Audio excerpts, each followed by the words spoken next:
Iniciaré este tema de la culpabilidad e imputabilidad como parte del curso de Dogmática Penal 2, ya en nuestro último tema de esta cuarta semana, por lo que iniciaremos realizando un análisis de este tema. Una vez, como lo hemos venido abordando en las clases anteriores, que todo esto lleva un análisis sistemático, porque estamos hablando de la teoría del delito. Entonces, ya hemos abordado en las semanas anteriores los elementos y en esta oportunidad debemos analizar la conducta humana en el caso concreto. Si iniciamos con que la acción típica es antijurídica, es decir, como lo vimos en la clase anterior, que no concurre ninguna de las causas de justificación, que fue lo último que vimos, que se encuentran reguladas en el artículo 24, de conformidad con los ejemplos que analizamos, entonces podemos establecer que el siguiente paso, por el sistema que tiene la teoría del delito, será determinar jurídicamente si hay culpabilidad o responsabilidad penal para la imposición de una pena. Entonces, como hemos visto a lo largo de estas clases, este análisis sistemático correlativo nos va a llevar a la conclusión, si existe, cuando finalicemos cada uno de los elementos, la consumación o una tentativa de un delito. En este análisis, entonces, que vamos a realizar, vamos a empezar con un concepto. Es un juicio de reproche en donde el sujeto tiene en ese momento la capacidad para motivarse o determinarse de acuerdo con la comprensión de sus acciones, que además tenga el conocimiento de la antijuridicidad de la conducta realizada, es decir, que conozca el elemento que hace antijurídica o antijurídico ese actuar. Es por ello que el sujeto le era exigible obrar de otro modo y no como lo hizo en el mundo exterior.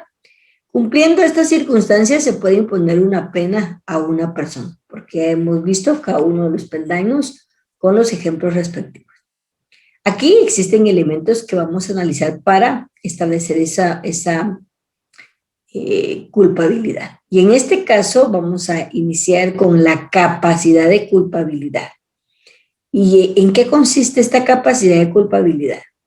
En que aquellos supuestos que se refieren a la madurez psíquica y a la capacidad del sujeto para motivarse, es decir, la edad, la salud mental y otras condiciones que la ley nos establece, en el pleno uso de sus facultades mentales y que además sea mayor de edad, aunque aquí hay que detenernos y analizar que tenemos un código penal del año 73 y aparte tenemos una ley penal especial para adolescentes.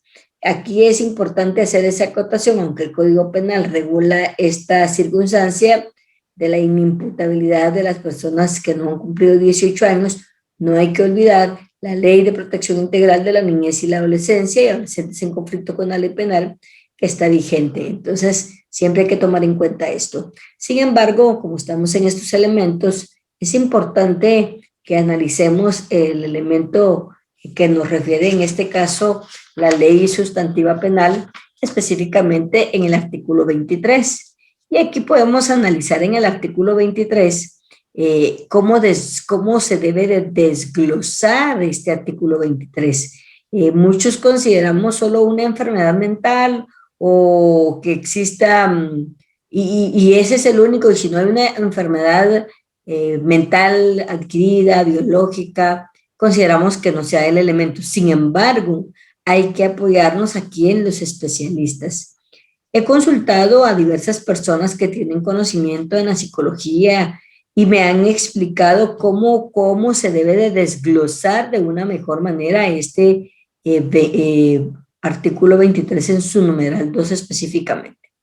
Es diferente en este caso una causa de enfermedad mental que sería un primer presupuesto. Es mucho más amplia esta terminología.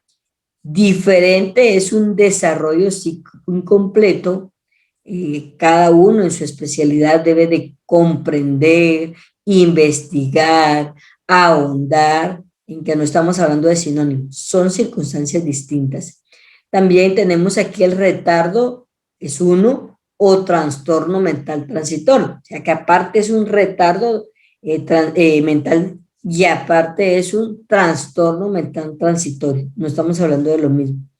La capacidad del acto de comprender el carácter ilícito del hecho o de determinarse de acuerdo con esa comprensión, pero es importante que tomemos en cuenta que esta ley trae un salvo, o sea que estas situaciones psíquicas del ser humano tiene que tener una observación concreta, salvo que el trastorno mental transitorio haya sido buscado de propósito por el agente. Sabemos que algunas son causas, por ejemplo, hay trastornos mentales transitorios por efecto del alcoholismo, cuando se ha dejado después una persona alcohólica sometida totalmente a ese alcoholismo y deja de beber posteriormente a haber dejado de beber, entra en algunas ocasiones en un trastorno mental transitorio.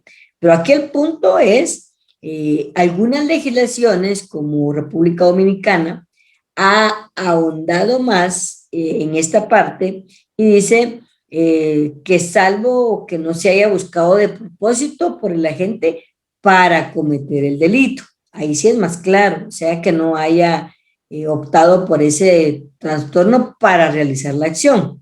Sin embargo, la ley sustantiva penal en Guatemala no tiene esa circunstancia. Únicamente deja el parámetro de que la circunstancia que motivó la acción no haya sido buscada de propósito. Es decir, por eso dice que ese trastorno mental transitorio no haya sido buscado de propósito. Y entonces es importante ver cómo se establece este punto. En esto, pues aquí yo también he colocado algunos ejemplos: la psicosis, la esquizofrenia, la paranoia, psicosis mediática y depresiva. Son algunos ejemplos que los psiquiatras nos explican cómo se da cada uno de estos, cómo se puede comprobar.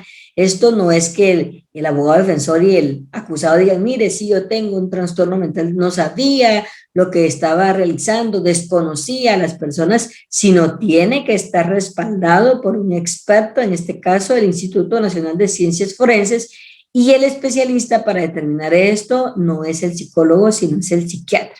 Entonces, ellos nos explicarán por qué se da, qué lo ocasionó, si lo ha padecido todo el tiempo el acusado, si fue en el momento de la acción. Algunas veces hemos visualizado cómo algunos acusados han querido tomar esto para su defensa, sin embargo, durante el desarrollo de los dictámenes psiquiátricos, pues ha quedado demostrado que estas personas sí tenían la capacidad, que no se da el elemento del eximente de responsabilidad penal.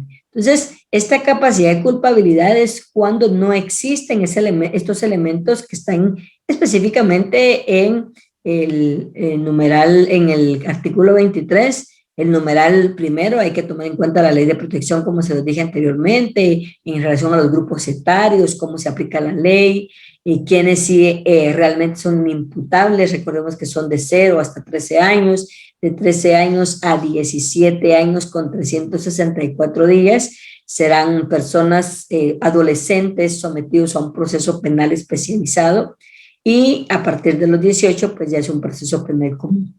Esto es importante tomar en cuenta. También aquí podemos observar su antítesis en relación a la ausencia de capacidad para la imposición de una pena, y a esto se le llama inimputabilidad, o sea que una persona que establezca que no hay capacidad de culpabilidad, lo que va a decir es que hay un eximente de responsabilidad penal y esa persona entonces es inimputable, es decir, no se le puede imponer una sanción. En Guatemala, como ya se los dije, se regula en el título 3 de la responsabilidad penal, en el capítulo 1, la inimputabilidad en el artículo 23, como ya se los he venido estableciendo. El segundo elemento, que este sería el inciso B, es el conocimiento de la antijuridicidad. Es indispensable que el autor de una acción típica y antijurídica no ignore el contenido de la norma penal y la ilicitud de su conducta para poder motivarse a no realizar injustos penales. Basta con que tenga conocimiento que esta conducta es prohibida por la ley. Es decir, que ese conocimiento de lo antijurídico, de lo contrario en la ley, ya vimos cómo se establece los delitos de acción y los delitos de omisión, cómo en los delitos de acción lo que la ley penal establece es una prohibición de la realización de una acción. Es decir, que el derecho penal me establece que me abstenga de realizar esa acción. Y aquí entonces es importante que tomemos en cuenta esto. Y también en los delitos de omisión, el Código Penal me determina aquí que me va a sancionar por tener una actitud pasiva y no haber realizado una conducta, en este caso, que la ley me establecía como obligatoria. Y yo, por el contrario, tuve una conducta pasiva, no realicé esa acción. Es entonces importante que en este conocimiento de la antijuridicidad, lo que es contrario al derecho esté claro en esa persona a quien se le está sindicando un delito. Error de prohibición sería el B.1, es decir, que estamos dentro de los conocimientos de la antijuridicidad y como primer punto vamos a hablar de ese error de prohibición, que consiste en desconocer la prohibición contenida en la norma penal. Alguien que no conoce, no se le puede exigir. Y aquí la ley del organismo judicial, pues es un tanto clara en establecer que nadie podrá declarar ignorancia de la ley. Sin embargo, hay que tomar en cuenta en qué sociedad estamos, cuántas personas saben leer y escribir, es decir, que se hayan enterado de la normativa, cuántas personas tienen la barrera del idioma, no hablan idioma español o castellano, hablan algún idioma maya. Entonces hay que tener en cuenta algunos aspectos como estos. Entonces aquí podemos ver que el error de prohibición consiste en desconocer la prohibición contenida en la norma penal.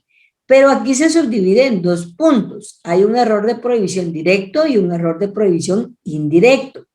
El error de prohibición que es directo es que en este caso es inevitable, por ejemplo, un extranjero en donde su país no es prohibido fumar marihuana, desconoce que en Guatemala sí es prohibido, recién ingresa a Guatemala, nadie le da información de este aspecto y pues estando ya en territorio de Guatemala lo detienen porque está en esta acción de estar en posesión, y no solo en posesión, sino puede estar en posesión de una droga o puede estar consumiéndola. Entonces ahí podría encuadrar el delito de posesión para el consumo, porque en Guatemala está prohibido, pero aquí el error de prohibición directo es porque él no es guatemalteco, está en Guatemala, vino a pasear, a visitar, pero desconocía esta ilicitud porque en su país sí es permitida esta acción. Entonces aquí vamos a analizar este tipo de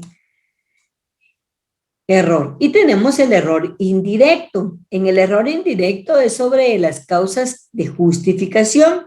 Olvidemos que esto lo vimos en la clase anterior, en las causas de justificación que se encuentran reguladas en el artículo 24 del Código Penal en sus tres posibilidades. Y aquí el indirecto consiste en el error sobre estas causas o sobre la existencia de las causas de justificación. Sigue un poco o podríamos equipararlo al tratamiento del error invencible, que exime la culpabilidad. Aquí se incluye el eximente de error, conocido por ejemplo como legítima defensa, o algunos autores la determinan como legítima defensa putativa.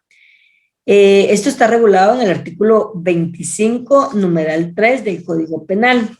Y aquí, en el 25, numeral 3, pues un ejemplo en cuanto a estas causas de inculpabilidad, debemos tener aquí que una persona, en el numeral 3 específicamente, establece que una persona le dispara a otra con la creencia que esta persona pretendía matarla. Entonces, como esa acción de que saca posiblemente y ve que le quiere disparar o le quiere matar, él piensa, él cree, y entonces realiza esta acción. Entonces ahí podemos tener que existe esta manifestación de forma indirecta. Estos argumentos, estos elementos deben ser visualizados desde nuestra normativa, y aquí en el 25.3 en el error dice ejecutar el hecho en la creencia racional, o sea que exista razón en lo que me están argumentando con la descripción de los hechos, que existe una agresión ilegítima contra su persona, siempre que la reacción sea en proporción al riesgo supuesto. Hay que tener cuidado esta proporcionalidad que debe existir en cuanto a la creencia de esta acción y la reacción. Entonces, sí, esa proporcionalidad está en tanto en este elemento de la inculpabilidad, como también lo hemos visto en las causas de justificación. Entonces, aquí podemos ver estas causas que tienen que ver, y es el elemento negativo de la culpabilidad. O sea que siempre vamos analizando los elementos positivos en la teoría del delito y los elementos negativos. Cuando existe un elemento, en este caso negativo, entonces va destruyendo aquel elemento positivo, siempre y cuando se cumplan los presupuestos que la ley sustantiva regula, que es lo que tenemos que tener en cuenta, analizar que se cumplan estos presupuestos. Exigibilidad, y este es el tercer en la literal C, exigibilidad de la conducta. Se parte de que el autor es imputable, o sea, aquí tenemos una generalidad. Esa persona es imputable, conoce la prohibición y en situaciones normales se puede determinar o motivar a no realizar la conducta antijurídica. No hablamos otra vez antijurídica, una conducta contraria a la ley, ya sea a la ley penal, por acción u por omisión. En ese sentido se puede imponer una pena, salvo que existan situaciones extremas en las cuales no se puede exigir que no haya actuado como actuó y obedecen a la necesidad que el Estado las regule. Aquí podemos ver en estas causas que es el elemento negativo de la culpabilidad, están descritas en el numeral 25. Aquí tenemos el miedo invencible, tenemos la fuerza exterior, el error, la obediencia debida, la omisión justificada. Tenemos estos numerales que deben ser analizados. Entonces, en el miedo invencible que tenemos es el primero, del 25, 25.1, estamos hablando del Código Penal. El miedo es una situación subjetiva, o sea, usted no puede decir que le acrediten el miedo. Sin embargo, al momento de analizar este aspecto por parte de los jueces, las juezas, fiscales, abogados, tienen que saber que el miedo debe ser acorde al contexto de los hechos. El miedo es una situación subjetiva extrema de amenaza o de peligro para la vida, de carácter insuperable, o sea, es algo realmente que motive a exteriorizar que existe un miedo. Es superior a la exigencia media de soportar males y peligros, o sea que existe a veces, ay, a mí me da miedo ciertas cosas, yo le tengo miedo a algunas circunstancias de la vida, pero del miedo que refiere el artículo 25 en su numeral 1 del Código Penal, es algo que realmente salga del estatus superable por una persona. Por eso dice que soportar males y peligros en lo que aún se está conociendo la antijuridicidad de la acción.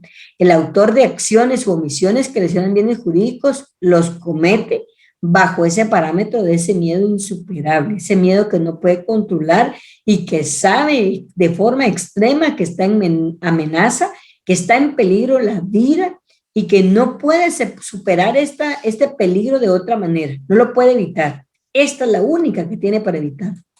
Estos son algunos aspectos y entonces aquí tenemos, por ejemplo, algunos ejemplos en cuanto a este aspecto y pueden ustedes visualizar dentro de la normativa penal algunos de estos ejemplos, pueden ustedes visualizarlos y por ejemplo, si bien es cierto, existen los delitos de omisión, por darles un ejemplo, ahí está, que tiene que llevarse a cabo, también existe una omisión justificada, pero ahí pueden ustedes analizarlos en el artículo 25, numeral quinto, CP, significa Código Penal, y aquí podemos ver, aquí en el numeral 4 estoy analizando el 156 de la Constitución Política de la República de Guatemala con el numeral 25.4, que es un análisis que se debe realizar para determinar estos aspectos. Aquí pues podemos visualizar algunos elementos. Por ejemplo, en la omisión justificada, dice que incurre en alguna omisión hallándose impedido de actuar por causa legítima e insuperable. Es importante analizar, ¿verdad?, cómo yo puedo tener esa omisión justificada. Bueno, no actué porque yo realmente no podía hacerlo, estaba impedido de actuar, no podía reaccionar, no podía, aunque la ley me obligaba a realizar una conducta, había en mí algo insuperable que no me permitía actuar, en este caso, de la forma que me requería la ley. Esto es insuperable, no puedo hacerlo de otra manera, y esto pues lo ven ustedes descrito, y eso es importante que visualicen. También es importante que analicemos la teoría finalista de la acción. Esto por los temas que tenemos. Recordemos que en el tema de la acción existen muchas teorías. Sin embargo, nosotros en esta oportunidad vamos a analizar una que es la teoría finalista de la acción. Aquí es importante para esta teoría que determina en cuanto a la culpabilidad, y ese reproche, un proceso valorativo, un proceso de análisis de la capacidad de motivación. Esto es de la capacidad de actuar de otra manera. Esto conforme a la norma, y a pesar de ello actúa en contra de ella, y esto es un aspecto subjetivo. Entonces siempre esta teoría va a analizar esa acción y cuál era la finalidad de esa acción.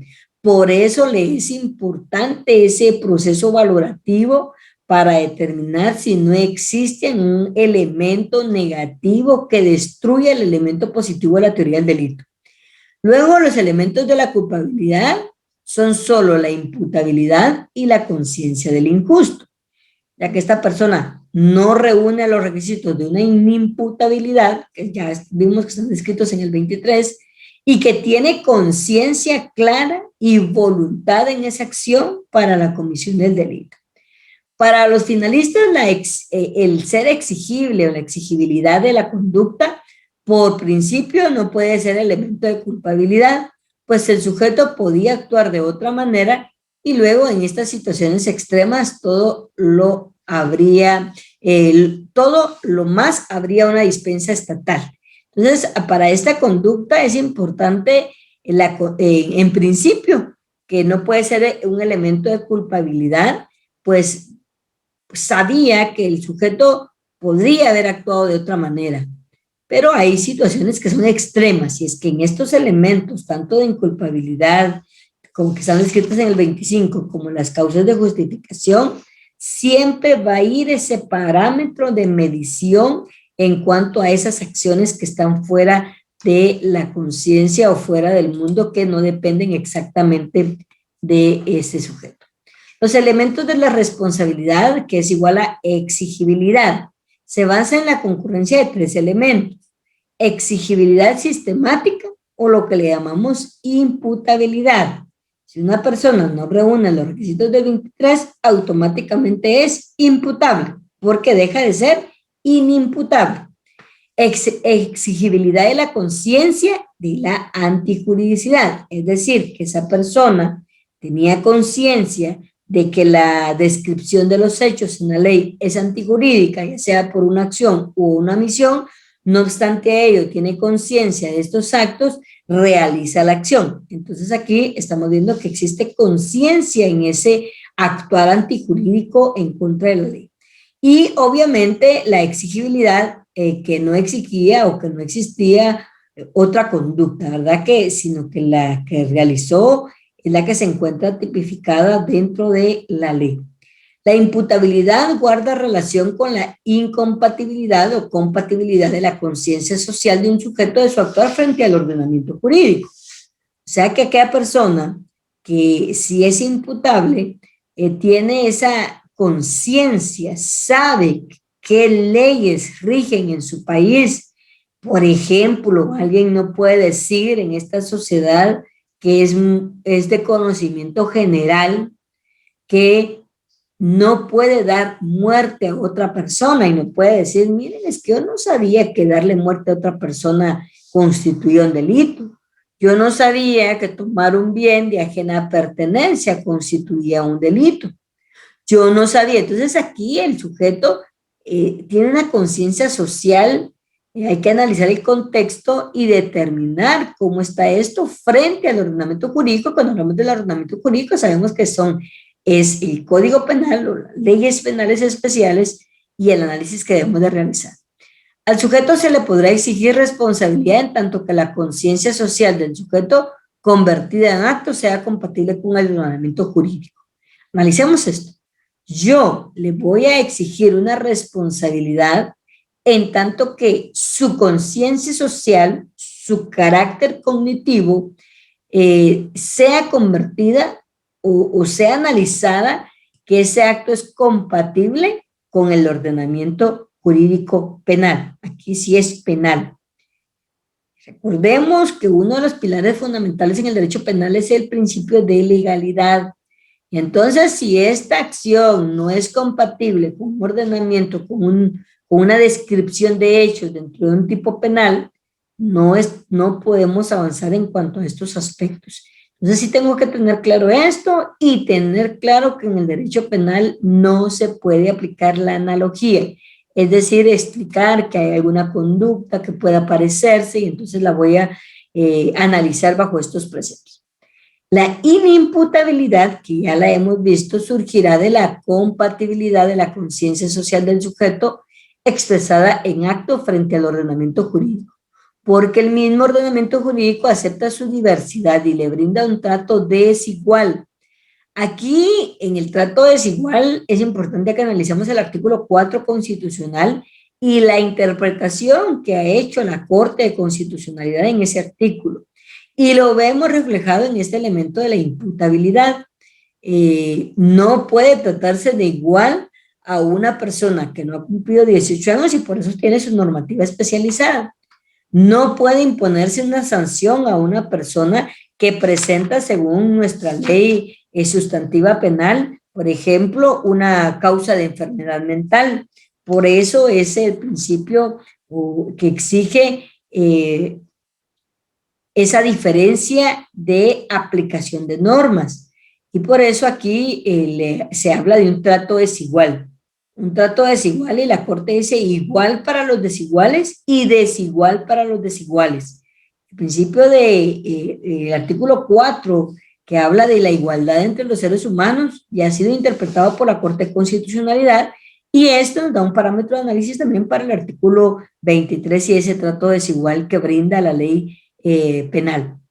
Y aquí podemos, al momento de establecer que no es igual ese ser humano tiene alguna causa que exime de responsabilidad penal, entonces aquí lo que va a existir es eximente y la no aplicación del derecho penal y mucho menos de una sanción, una consecuencia jurídica en ese actuar.